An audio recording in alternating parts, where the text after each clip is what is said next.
थोडासा उशीर झालाय, पण वर्षाची सुरुवात ही आपल्या लालबागच्या राजाच्या दर्शनाने झालीच पाहिजे. तर चला बाप्पाच्या दर्शनाला. थोडा उशीर झाला होता, परंतु निश्चय तर केला होता की राजाचं दर्शन घेऊनच वर्षाची सुरुवात करणार. राजाच्या दर्शनासाठी गेलो तर भली मोठी भक्तांची रांग लागली होती.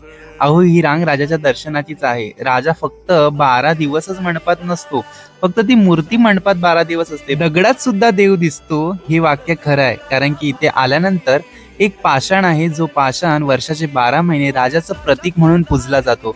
तर तुम्हाला असं वाटत असेल की राजा आपल्या समोर नाहीये, पण या पाषाणाला बघून तुम्हाला राजा आपल्या समोर दिसेल. तर मंडळी, मी तर वर्षाच्या सुरुवातीलाच राजाचं दर्शन घेतलंय. तुम्ही सुद्धा कधीही जाऊन या राजाचं दर्शन घेऊ शकता, ते सुद्धा काही धक्काबुक्की न करता अगदी शांततेत आपल्या राजाचं दर्शन करू शकता.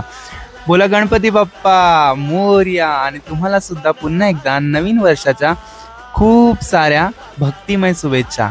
बाय, धन्यवाद.